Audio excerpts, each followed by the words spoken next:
Hello and welcome to Everyone's a Storyteller. I'm Dr. Daintee Jones, and I serve as Director of Development for the Ensemble Theater. And this channel is a fan club channel for the Ensemble Theater's Young Performers Program. And we are here today to welcome Miss Ebony Young, who has agreed to allow us to interview her today. And so you are in for a treat because she is a very talented and devoted, passionate person here in the Houston community for youth and higher ed attendees, especially. All right. So get ready, get ready, get ready, because each of our stories are important. So welcome, Miss Young. Welcome today. Hi, thank you All so much. right. Thank you for this opportunity. Oh, surely, surely. So if you would just share your title with us and what you do in your present position. All right, so I'm an educator. I've worked with from all the way to elementary to college level. I'm presently now a science teacher, sort of working out of my content area expertise because I'm reading English and language arts.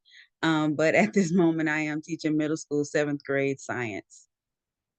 Awesome, awesome. I applaud you for teaching where you don't feel as strong. I do, I applaud you. And I bet there are others on who'll be watching this video who have gone through a similar experience and they can probably be uplifted by what you just shared. So thank you for that. So here's a question for you. What Okay. kind of storytelling is helpful in your position? Is examples, is it inspirational, encouraging, logical, etc.? What type of storytelling helps in your profession? Um, in my profession, I think it depends on who my audience is. Okay. So like I said, I've taught from elementary to college. So it's just depending on who it is at the time. Because I am an educator, when I'm thinking about logical, are we thinking of like experiences, personal experience?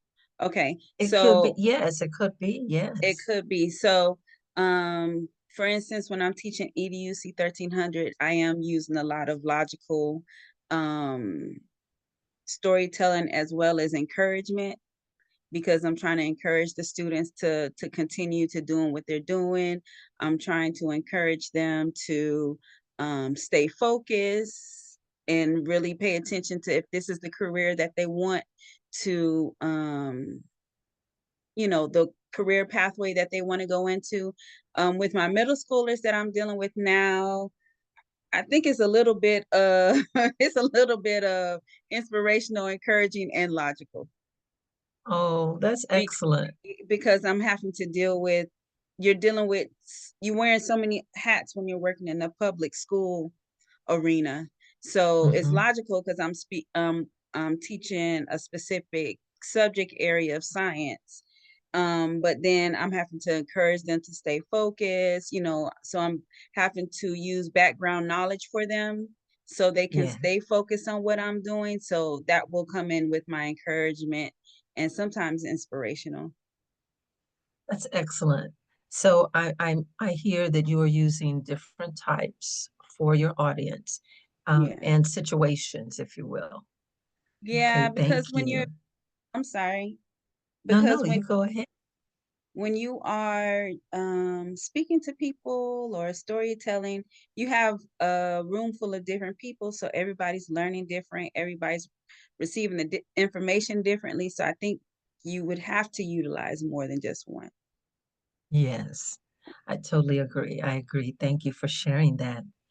All right, for our next question, will you give us an example of how you've used storytelling to turn a challenging situation into a successful testimonial in either your professional or your personal life?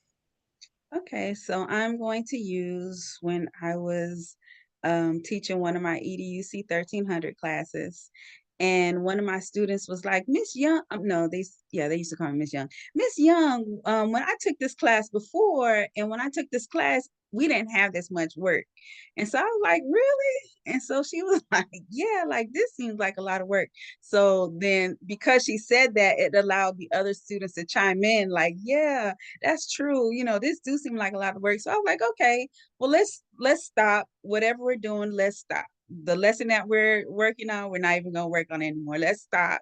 And so I said, okay, so like let's look at everything that's on the syllabus. Let's look at the syllabus, let's go through it. And so I'm reading everything, I'm sort of giving a detail of what they're doing. And they was like, well, see, because you're saying it like that, it don't look like it's a lot. And so I was like, okay, well then let's go a little bit further. Let's go deeper. So then she decided to open up a little bit. And so she was like, okay, well, I have a son who's autistic. And so it's hard for me to like get the work done or this, that, and the other. So then I said, okay. So since she opened it up, her personal information, I asked her, did she mind if we continue to talk about it in front of the classroom, or did she want to do one-on-one? So then she was like, no, we can talk about it in front of the classroom. And so then I asked her a few questions about herself. So that to me was the logic part. And so then I gave her some ways on how she could sort of create her schedule where when she was home with her baby, she didn't have to worry about school.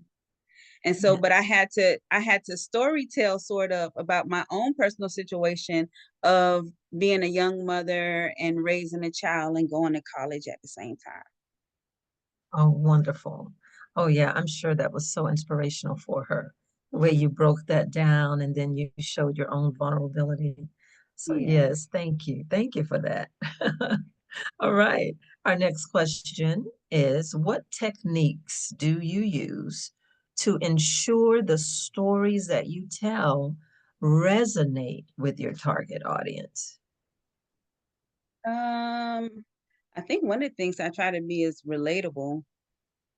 So even if I'm dealing with my younger students, I'm still trying, one of my tools is to be relatable, give real life experiences, something that they can apply that information that I'm giving them to.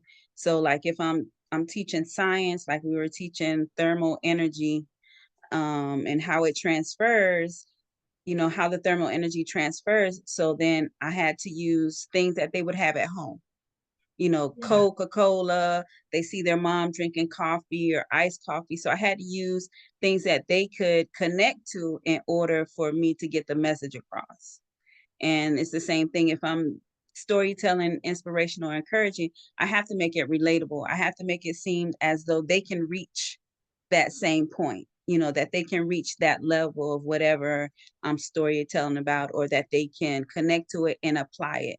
Because that's something I realize is that information, you got to be able to apply it to my life. Like I have to be able to apply it to my life, what is going on right now. Oh, that makes perfect sense. Yeah. It sounds like active learning too, when they would teach about in professional development about making everything in the class relevant for the student to be able Yes. to see it and touch it. So Hmm. awesome. Thank you. Thank you for sharing that. So, what impact have you seen storytelling have on your audience's engagement and their retention of material? Okay. So I'm going to go back to my EDUC 13 first year experience course that I teach, that every semester that I teach, I always have one or two students that change their career path. Oh, wow. And so I feel like that is through information that I'm giving them, the stories that I may be telling them through, me telling them how many times I maybe have changed, or how, my career path, or how my bachelor's is in healthcare administration, but then I made a whole career change to education. Sometimes I will use my son's experience when he went off to college. And, first it was like he was going to go to culinary school. And then he decided, oh, well, I'm going to do criminal justice and I'm gonna go off to college. And then he went from I want to be DEA, then I want to be a judge, and then all of a sudden it's like, "Ma, I ain't going to school no more. I'm just gonna do culinary." And so I let them know that one, it's okay to change your mind. You know what I'm Yes. saying? And that make sure that when we're going into our career path, I know sometimes we want to do what our parents want us to do because they're paying for it sometimes. But at the end of the day, you have to decide whether this is something I really want to do or really enjoy. So I feel like that Awesome. was Awesome. some way where I was able to see, you know. Definitely, definitely sharing that data and and that you notice that data and that Mhm. is truly impactful. So thank you for that answer. All right, just two more to go. Two more to go. Um, Here's the next question. What ethical considerations should one keep in mind when using storytelling in one's career? What ethical considerations? I think we have to be considerate of individuals' backgrounds and beliefs, and their perception of things, um, and I think that's why sometimes you have to be relatable. So Mhm. individuals can see, well, I may not believe the same thing she believes, but I can reach that goal. So, like for instance, I was teaching elementary. I was reading interventionist, and I taught small groups. And so I had a young lady, and she was Muslim, and it was a Ramadan, so she Mhm. was fasting. She was fourth grade and she was fasting. And so I was like, "What's wrong?" Because I didn't know at first she was fasting. And so she was like, "I'm fasting and I'm tired and I'm just hungry." And so then I was like, "Oh, I fast too." And so she was like, "Oh, you're a Muslim?" And I was like, "No, I'm Christian, but we fast too, for different things, that, the other." And so because she was like, "Okay, well, she doesn't believe the same thing I believe, but she can relate to me," then it made her be able to receive support from me. So, but I still had to be conscious. One, I had to be conscious because I was in the school, public school, but I also was able to not disregard school policies, but still be there for a student, and support her based upon me giving her a story about myself and my beliefs and how it was similar to hers and that I understood what she was going through. That's excellent. I truly admire how you were focused more on what's similar than Mhm. what's different. So there is a Yeah. safe space, right, for all Mhm. of us. Yes, Right. school should be a safe space for us to just be who Mhm. we are and learn. So Yeah. thank you. That was awesome. All right, now this last question is about you. It's about you and what you're doing. So do you have any news that you'd like to share with our audience members? Um, News that I am sharing is that I am stepping out on faith right now as it relates to my career. I have put the business that I wanted to on the back burner for a long time. And so I decided to like step out on faith and just sort of working is a safety net for me because I know I'm gonna get a paycheck every 2 weeks. But Yes. now it's like I'm gonna go ahead and really try to work my business so I can reach a different level, from what I'm doing now. And so that's where I'm at this moment, where I'm Awesome. letting go of what I have and just trying to reach forward to something that I've been putting on the back burner for a long time. Okay. Would you like to share about your business to the viewers, or would you like to Um, wait? I think I like to wait because I think it's like when you have to sort of look back at what you had planned on doing and sort of revamp what it is, like what I wanted to do with it at first, I don't think I necessarily want to do everything that's in that plan that I had. So now I'm in the part of revamp. So it's almost doing like the smart goal thing where I'm having to go Yes. back and reevaluate. I got stagnant, so now I'm having to look where my measures are and go back to the specific and see, okay, let's redo this and see what we're gonna do then. So yeah. Oh, that's excellent. And thank you for even explaining to the viewers how businesses ebb and flow but we still can be very logical as we revisit by looking Mm-hmm. at like KPIs and SMART goals and redressing the business plan. So thank you for that, because some people tend to believe that once it's created, that's it, it's fixed, but it isn't. An organization is organic, just like plants and such. So Yes. sometimes we have to prune and or Mm-hmm. feed or whatever it is, or water, right? So yes, so thank you for sharing that as well. Well, it has been delightful. Thank you for this interview, Miss Young. I appreciate it so much. And hopefully our students will enjoy it just as much as I have done so today. I All hope. right.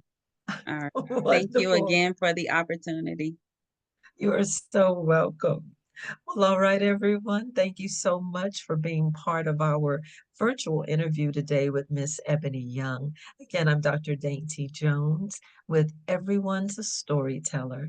This is a support channel for the great Ensemble Theater of Houston, Texas at 3535 Main Street. And if you haven't visited us yet, come on, we would enjoy having you where we tell great stories. All right, bye for now. Bye-bye.